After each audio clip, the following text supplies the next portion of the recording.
ओम नमः शिवाय। हर हर महादेव। आज माघ मास के शुक्ल पक्ष की चतुर्दशी तिथि और मंगलवार है। पवन पावन पुण्यदायी माघ के महीने का समापन होने जा रहा है। आज शाम 6:25 पर पूर्णिमा तिथि की शुरुआत हो जाएगी। आप सभी की मंगल कामना के साथ शुरू करते हैं आज की कथा। बोलिए गणेश भगवान की जय हो। एक बार की बात है कि एक बुढ़िया गणेश जी भगवान की बहुत ही भक्ति किया करती थी। सुबह जल्दी उठती, स्नान करके पहले गणेश मंदिर जाती, गणेश जी को सिंदूर से तिलक करती और गुड़ का भोग लगाती। बड़े ही श्रद्धा भाव से गणेश जी के नामों का स्मरण किया करती थी। यह उसका नियम था, चाहे आंधी हो या तूफान, वह बुढ़िया गणेश जी के मंदिर जरूर जाती थी। ऐसा करते करते सालों बीत गए तो गणेश जी भगवान उस बुढ़िया की भक्ति से बहुत ही प्रसन्न हुए। तो एक दिन उसे सपने में दर्शन देकर कहने लगे कि ए बूढ़ी माई, मैं तुमसे बहुत ही खुश हूँ, तो वरदान मांग कि क्या मांगना चाहती है। तो बुढ़िया कहने लगी कि गणेश जी भगवान, आपने मुझे दर्शन दिए, मुझे इससे अच्छा मेरे लिए क्या हो सकता है। मांगना तो मुझे कुछ नहीं आता है, मैं क्या मांगूं। इस तरह फिर बुढ़िया सोचने लगी तो गणेश जी महाराज कहने लगे कि बूढ़ी माई परेशान मत हो, मैं कल फिर आऊँगा, सपने में आऊँगा, तब तक तुम आराम से सोच लेना कि तुम्हें वरदान में क्या मांगना है। वरदान में तुम्हें एक ही दूंगा। ऐसा कहकर गणेश जी भगवान अंतर ध्यान हो गई और बुढ़िया की आँख खुल गई।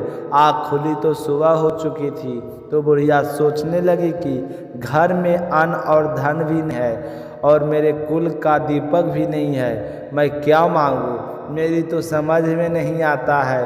तो इस तरह सोचते सोचते बुढ़िया ने अपने पुत्र को बुलाया और पूछा कि बेटा, मुझे गणेश जी ने रात सपने में दर्शन दिए थे और बोल रहे थे कि मैं तुम्हारे पूजा पाठ से बहुत ही प्रसन्न हूँ, मैं तुम्हें एक वरदान देना चाहता हूँ, मांगो क्या मांगती हो। तो मुझे तो समझ में नहीं आया कि मैं क्या मांगूँ, बेटा तू बता दे मुझे क्या मांगना चाहिए। तो बुढ़िया का पुत्र कहने लगा कि माँ, तुम गणेश जी से बहुत सारा धन दौलत मांग लो, हमारी गरीबी दूर हो जाएगी, तो हमें सब कुछ मिल जाएगा। लोगों को देखो कितनों ऐसो आराम से रहते हैं, हमारे भी सपने पूरे हो जाएंगे। तो बेटे की बात सुनकर बुढ़िया ने बहू को आवाज़ लगाई। तो बहू आई और सासू माँ से पूछने लगी कि माँ जी कहिए क्या बात है, आपने मुझे किस लिए बुलाया है। तो उसकी सास कहने लगी कि बेटा, रात मुझे सपने में गणेश जी भगवान ने दर्शन दिए हैं और वह कह रहे थे कि मैं तुम्हें वरदान देना चाहता हूँ, मेरी तो समझ में नहीं आता है कि मैं क्या मांगूँ। तो सासू माँ की बात सुनकर बहू कहने लगी कि माँ जी यह तो बहुत अच्छी बात है, आप गणेश जी से पोता मांग लो। क्या आपका मन नहीं करता है कि हमारे घर भी नन्हे शिशु की किलकारी गूंजी, हमारा भी वंश आगे बढ़े।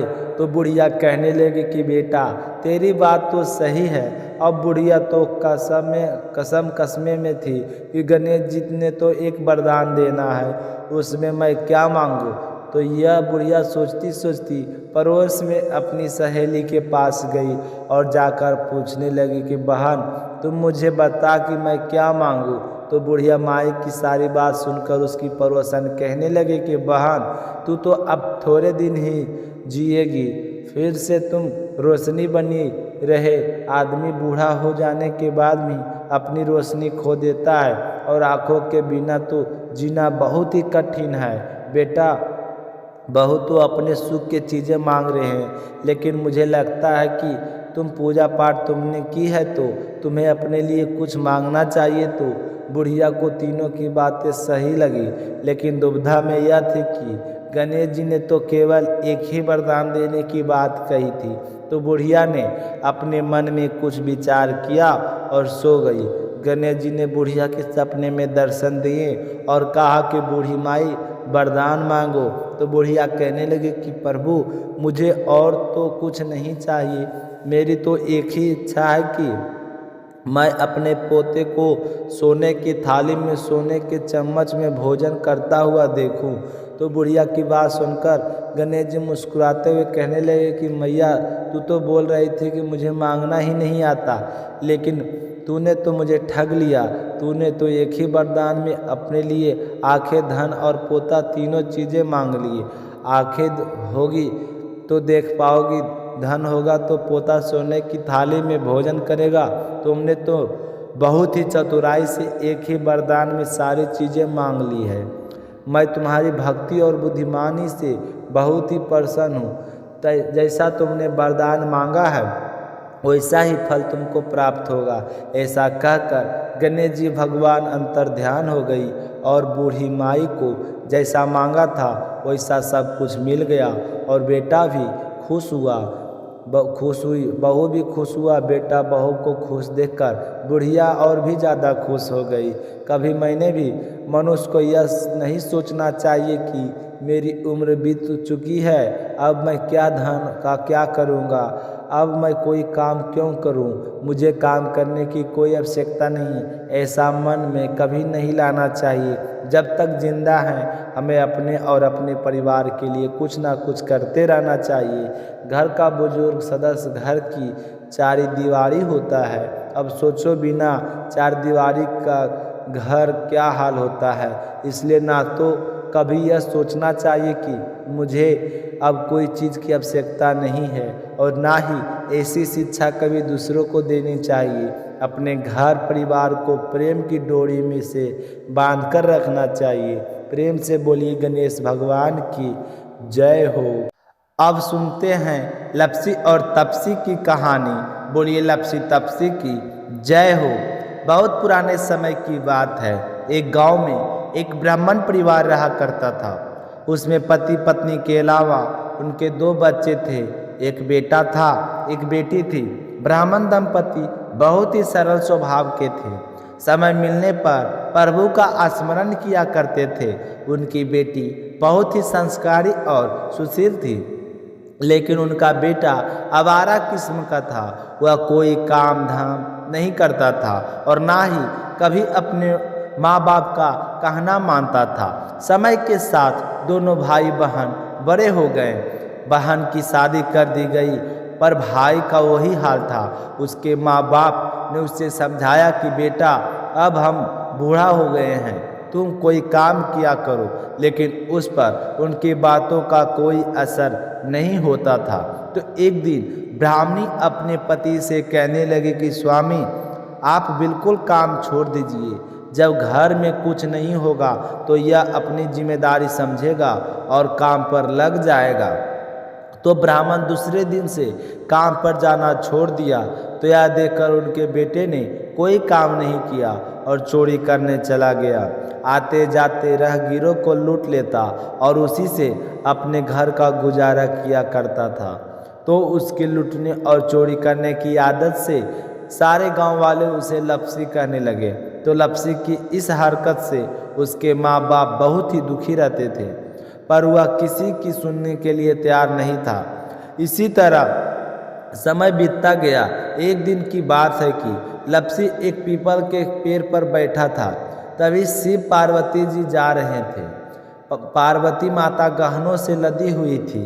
तो लप्सी ने उन्होंने देखकर सोचने लगा कि शोहरत के कितने गहने हैं, आज यह सारे के सारे लूट लूँगा तो मुझे कई महीनों तक चोरी नहीं करने पड़ेगी।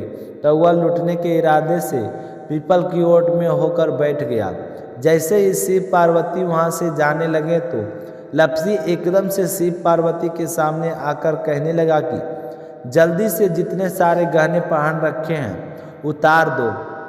तो पार्वती माता कहने लगे कि तुम चोरी क्यों करते हो, तुम्हें पता है चोरी करना पाप है। तो लप्सी कहने लगा कि क्या करूं, घर पर मेरे माँ बाप हैं, मेरी एक भांजी है, उनके लिए दोनों समय का भोजन की व्यवस्था कहाँ से करूं, मुझे कोई काम तो आता नहीं है।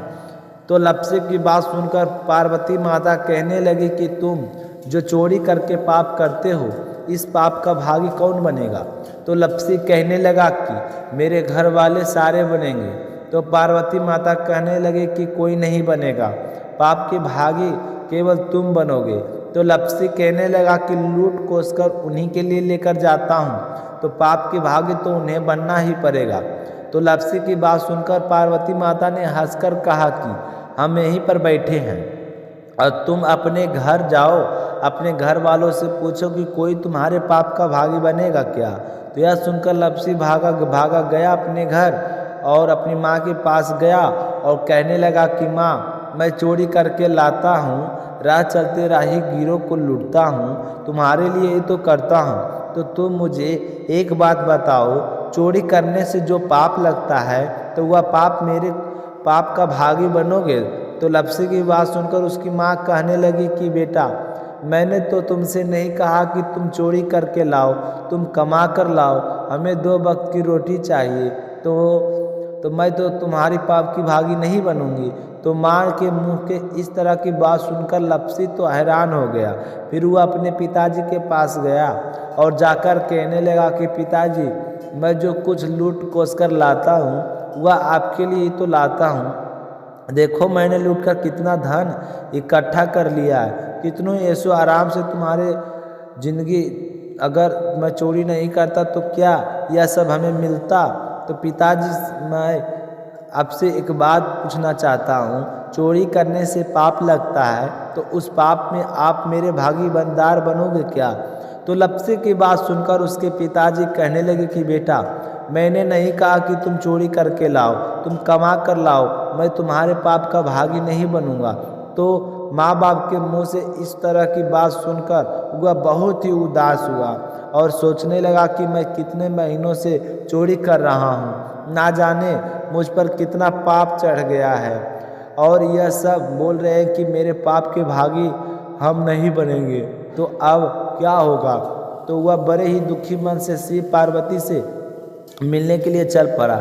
जैसे ही घर से बाहर निकलने लगा तो उसकी छोटी सी भांजी दरवाजे पर खेल रही थी। उसे पता नहीं था कि पाप पुण्य क्या होता है। तो वह कहने लगे कि मामा, पाप की भागी मैं बनूंगी। तो इस तरह कहते हुए लप्सी ने उसे गोद में बैठाया और चल पड़ा।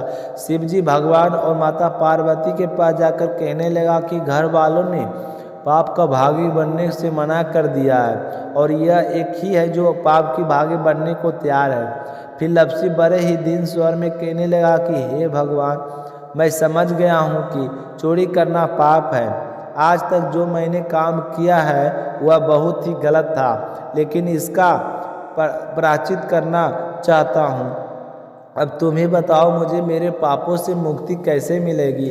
तो उसकी बात सुनकर शिव पार्वती बहुत ही खुश हुई और लप्सी को कच्चे सूत का एक छोटा सा गोला देते हुए कहा कि लप्सी, यह सूत लो और इस पीपल के चारों ओर परिक्रमा लगाओ। जब यह सूत समाप्त हो जाएगा तब तुम्हारे सारे पाप नष्ट हो जाएंगे।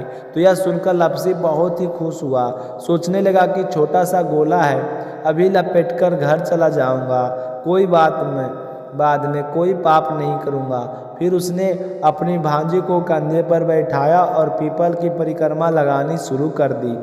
अब भगवान को वह सूत खत्म कहाँ होने वाला था। लप्सी चक्कर लगाता गया पर वह सूत खत्म नहीं हुआ। चक्कर लगाते लगाते 1 महीने, 6 महीने, साल, पूरे 12 साल बीत गए पर वह सूत खत्म नहीं हुआ। 12 साल बाद एक बार फिर शिव पार्वती जी वहाँ से गुजर रहे थे तो पार्वती माता ने कहा कि स्वामी चलो लप्सी को चलकर देखते हैं। तो शिव जी कहने लगे कि चोरी करने वाला, लूटने वाला कब का चला गया होगा। तो पार्वती माता कहने लगी कि नहीं स्वामी, चलकर देखने में क्या जाता है, चलो एक बार देखते हैं। तो शिव पार्वती जी जैसे ही पीपल वृक्ष के पास आए तो देखा कि लप्सी तो अब भी चक्कर लगा रहा है। वह चारों ओर गहरी खाई हो गई है और लप्सी की बड़ी बड़ी दाढ़ी, मुंह से नाखून बढ़ गई है। तो यह देखकर पार्वती माता ने कहा कि देखो स्वामी, आप तो कह रहे थे कि वह कब का ही चला गया होगा, देखो इसके मन में कितना श्रद्धा भक्ति है।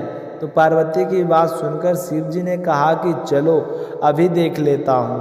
तो यह देख आकर शिव जी ने एक सोने का कड़ा लपसी के आगे फेंक दिया।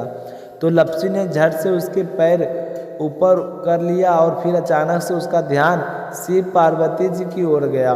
तो वह हाथ जोड़कर कहने लगा कि भगवान, अब तो मेरे पाप समाप्त हो गए होंगे, आप मुझे यहाँ से जाने की आज्ञा दीजिए, आपका यह सूत अभी तक खत्म नहीं हुआ है।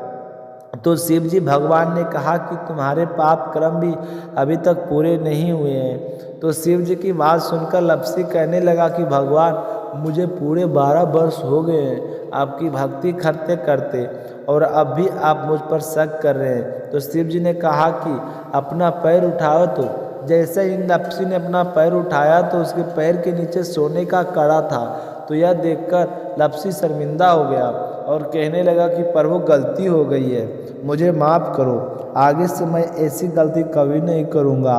तो शिव जी कहने लगे कि नहीं लपसी, तुम्हारा पाप ऐसे पूरा नहीं हो सकता, अब तुम्हें 12 वर्ष तक और इसी तरह परिक्रमा करनी होगी, उसी के बाद तुम्हारे पाप समाप्त होंगे। यह कहकर शिव पार्वती वहाँ से चले गई और फिर से पीपल के पेड़ की परिक्रमा करता रहा। करते करते 12 साल बीत गए। 12 साल बाद में शिव पार्वती जी वहाँ पर आए तो उन्होंने देखा कि आज भी वहीं पर चक्कर लगा रहा है। तो शिव जी ने फिर उसके सामने सोने की अंगूठी फेंकी और उसने कोई ध्यान नहीं दिया। तो शिव जी ने भगवान प्रसन्न होकर कहने लगा कि हे लपसी, आज से तुम मेरी तपस्या करके तपसी बन गए हो। मैं तुम्हें वरदान देता हूँ कि तुम अपने जीवन में सारे सुखों को प्राप्त करेगा, और तूने 24 बार तक मेरी भक्ति की है, इसका फल भी तुम्हें अवश्य मिलेगा। जो भी औरत गाय और कुत्ते की रोटी नहीं बनाएगी, उसका पुण्य फल तुझे मिलेगा। आंगन लीप कर दहलीज नहीं लिपेगी तो उसका पुण्य फल भी तुझे मिलेगा। अगर हमारे घर की बहन बेटी को हम सूट, साड़ी या तिल बहन स्वरूप कुछ देते हैं तो उसके साथ मौली का धागा और कुछ रुपये नहीं देंगे तो उसका पुण्य फल भी तुम्हें ही मिलेगा। अगर कोई दिए से दिया जलाएगा तो उसका पुण्य फल भी तुझे ही मिलेगा। अगर व्रत और पूजा पाठ में सारी कहानी सुन ले और तुम्हारी कहानी ना सुने तो उसका पुण्य फल भी तुम्हें मिलेगा। कहा जाता है कि तभी से सुबह की पहली रोटी गाय की और सुबह की अंतिम रोटी छोटी बहरी बहन को बनाई जाती है, और शाम को अंतिम रोटी बड़ी बनाई जाती है जो कुत्ते को की होती है, और दिए से दिया कभी नहीं जलाया जाता है। और घर की बहन रोटियों को सूट और तिल के साथ बहन स्वरूप कुछ रुपये भी जरूर दिए जाते हैं। और उसी दिन से हर व्रत कथा के बाद लपसी तपसी की कहानी कही और सुनी जाती है, और कथा समाप्त होने पर कहा जाता है कि लपसी का फल लपसी को मिले, तपसी का फल तपसी को मिले, हमारी पूजा पाठ और हमारे व्रत और हमारी कहानी का पुण्य फल हमें मिले। बोली लपसी तपसी की जय हो। तो आप सभी श्रोताओं को कथा सुनकर कैसा लगा कमेंट करके ज़रूर बताइएगा। और अभी तक आपने शीला भक्ति स्टोरी चैनल को सब्सक्राइब नहीं किए हैं तो चैनल को सब्सक्राइब ज़रूर कीजिए, ताकि शीला भक्ति स्टोरी चैनल का परिवार आगे बढ़ सके। मिलते हैं नेक्स्ट वीडियो में, तब तक अपना ख्याल रखिएगा। जय श्री कृष्णा, राधे राधे।